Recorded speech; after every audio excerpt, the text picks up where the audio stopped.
Kumusta mga kasaliksik? Sa bawat digmaan, may mga armas na hindi mo makikita sa larangan ng labanan. Walang putok, walang bomba, pero kayang magpabagsak ng isang imperyo. Sa kasalukuyang tensyon sa pagitan ng Estados Unidos at China, ang hindi nakikitang sandata ay hindi mga misil, kundi mga metal na kasing liit ng buhangin, ngunit kasing halaga ng ginto. Ang mga tinatawag na rare earth elements. Sa likod ng makulay na teknolohiya ng ating panahon, mula sa sasakyang dekuryente, semiconductors, hanggang sa LED lights, ay ang mga mineral na ito. At ngayon, sa gitna ng lumalalang trade war, ginawa itong alas ng China upang igupo ang ekonomiyang Amerikano. Kamakailan, naglabas ng mabigat na hakbang ang China. Sinuspinde nito ang pag-export ng rare earth minerals patungong Estados Unidos. Hindi ito basta-bastang hakbang lamang ng isang kapritsyosong pamahalaan. Isa itong malinaw na deklarasyon ng digmaang pang-ekonomiya. Sa mata ng marami, isa itong pagtatangka ng Beijing na lunurin ng Amerika sa sariling kahinaan. Ang pagkadepende nito sa mga critical materials na kontrolado halos ng buo ng kanilang karibal. Isa itong galaw na estratehiko at kalkulado. At ang layunin ay malinaw. Pigilan ang patuloy na paglakas ng Estados Unidos sa pamamagitan ng pagkitil sa supply ng pinakaimportanteng sangkap ng makabagong teknolohiya. Ang tinatawag na rare earth elements, mga mineral gaya ng europium, holmium at scandium ay may kakaibang katangian sa kabila ng katahimikan ng kanilang mga pangalan. Sila ang pundasyon ng halos lahat ng teknolohiyang nagpapatakbo sa ating makabagong mundo.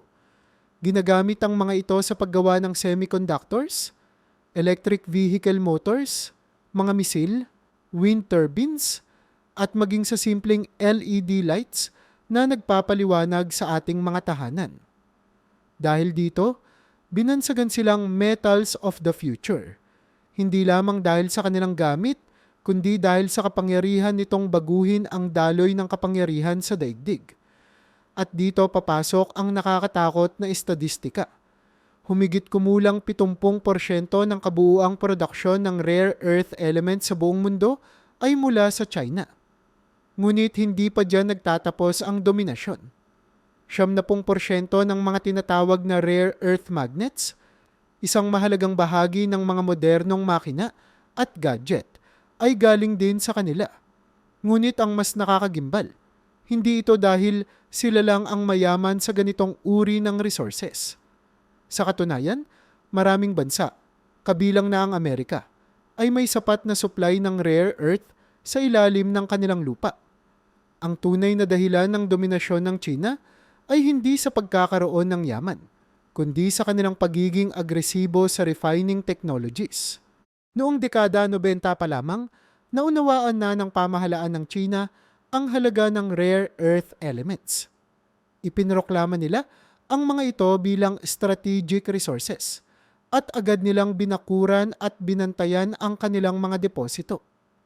Mabilis nilang pinaglaanan ng pondo at kaalaman ang larangan ng pagpoproseso ng mga mineral na ito. At sa panahong ang mga bansang kanluranin ay abala sa pagpapataw ng environmental regulations upang protektahan ang kanilang mga ilog at lawa, tahimik na pinayagan ng China ang pagpapakawala ng mga lason at basura kapalit ng pangmatagalang industrial na dominasyon. Sa mga bansang gaya ng Estados Unidos, mahigpit ang regulasyon pagdating sa toxic waste na dulot ng refining process ng rare earths. Kailangan ng mas malalaking pasilidad, teknolohiya, at napakataas na gastos para lang masigurong ligtas ang pagpoproseso.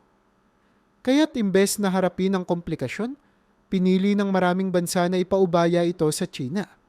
Sa loob ng mga dekada, unti-unting binuo ng China ang monopolyo, hindi sa pamamagitan ng armas, kundi sa kapinsalaan ng kalikasan at kalusugan ng sarili nilang mamamayan.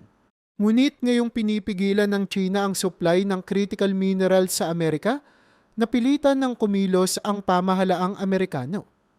Bilang tugon, nilagdaan ni dating Pangulong Donald Trump ang isang executive order na nag-uutos ng investigasyon sa panganib na dulot ng pagdepende ng Estados Unidos sa mga imported at processed critical minerals.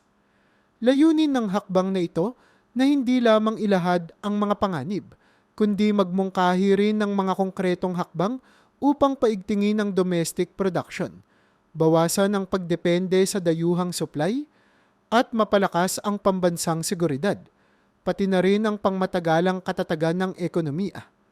Ipinahihiwatig ng hakbang na ito na handa ng tahakin ng Estados Unidos ang mas mahirap ngunit mas matatag na landas, ang muling pagbuhay sa lokal na industriyang matagal nang isinantabi. Hindi magiging madali ang pagbangon, ngunit malinaw na ang panibagong digmaan ay hindi na sa pamamagitan ng kanyon o sundalo, kundi sa pamamagitan ng minerals, teknolohiya, at kung sino ang may kakayahang kontrolin ang bukal ng kinabukasan. Sa mundo kung saan ang tunay na kapangyarihan ay nasa kamay ng may kontrol sa supply chain, malinaw na ang China ay matagal nang naghahanda. Ngunit habang ang Amerika ay gumigising mula sa pagkakahimbing nito, nagsisimula na rin itong maglatag ng mga hakbang upang bawiin ang kontrol na matagal nang inangkin ng kalaban. Sa gitna ng lumalalim na tensyon, isa lang ang sigurado. Ang digmaan para sa hinaharap ay hindi lang tungkol sa ideolohiya, kundi sa rare earths na nagbibigay buhay sa lahat ng ating teknolohiyang kinagigiliwan. Sa kalagitnaan ng lumalalang tensyon sa pagitan ng Estados Unidos at China, isang makasaysayang hakbang ang isinagawa ng administrasyong Amerikano. Ang pagtaas ng taripa sa mga produktong galing China hanggang 245%. Isa ito sa pinakamataas na taripa na naipatupad sa kasaysayan ng bansa. At malinaw ang mensahe. Hindi na palalagpasin ng Washington ang anumang anyo ng retaliatory actions mula sa Chinese Communist Party. Sa ilalim ng patakarang ito, nilalayong durugin ang dominasyon ng China sa pandaigdigang merkado sa pamamagitan ng pagbibigay ng ultimatum na kung patuloy ang sagutan, mapuputol ang koneksyon ng dalawang pinakamalalaking ekonomiya sa mundo. Ngunit ang epekto ng patakarang ito ay mas matindi sa loob ng China mismo. Habang pinapalakas ng Amerika ang posisyon nito, nagsimula namang maramdaman ng karaniwang mamamayang Chino ang bigat ng digmaang pangkalakalan. Sa iba't ibang rehiyon ng bansa, sunod-sunod na nagsara ang mga pabrika. Libu-libong manggagawa ang nawala ng kabuhayan. Ang ilan ay hindi na nabayaran ng kanilang huling sweldo. Sa mga lungsod gaya ng Nanjing at Chengdu, lumaganap ang mga kilos protesta. Hindi na ito mga lihim na hinaing, kundi lantad na galit ng mga mamamayan na nawalan ng seguridad sa ekonomiya. Sa likod ng mga saradong pintuan ng industriya, mas malalim pa ang sugat ng ekonomiyang Chino. Ang problema ay hindi lamang nag-ugat sa kasalukuyang trade war. Bago pa man ang sagupang ito sa taripa, matagal nang dinadala ng China ang bigat ng sarili nitong krisis pang-ekonomiya. Ang real estate bubble na bumagsak ay nagdulot ng napakalaking pagkalugi sa mga developers at investors. Ang bansa ay pumasok din sa tinatawag na deflationary spiral, isang mapanganib na yugto kung saan bumababa ang presyo ng mga produkto at serbisyo. Pero kasabay nito ay humihina ang paggasta ng mga tao at negosyo. Ang sitwasyon ay lalo pang pinalala ng mahigpit at pabigla-biglang polisiya ni Xi Jinping tulad ng Zero COVID strategy na hindi lamang sumira sa supply chains, kundi nagpahina rin sa kumpiyansa ng mamamayan sa kakayahan ng pamahalaan. Sa halip na ayusin ang mga internal na problema, pinili ng pamahalaang Chino na sumagot sa Amerika sa pamamagitan ng panibagong hakbang ng retaliation. Ipinagbawal ng China ang pagbili ng mga Boeing jets at iba pang aircraft parts mula sa Estados Unidos. Isang mabigat na desisyon na hindi lamang tumama sa industriya ng aviation, kundi nagpabagsak din sa presyo ng stocks ng Boeing sa pandaigdigang merkado. Sa pamamagitan ng hakbang na ito, malinaw na nais ng Beijing na patuloy na magpakita ng lakas at determinasyon sa harap ng lumalakas na pressure mula sa labas. Ngunit sa katotohanan, ang hakbang na ito ay nagbukas ng panibagong front sa digmaang pangkalakalan. At ito ay lalong nagpapalalim sa bangin na bumubukod sa dalawang bansa. Sa halip na maging tulay ng katotohanan, mas pinili ng Chinese Communist Party na gamitin ang makinarya ng propaganda upang ikubli ang tunay na kalagayan ng bansa.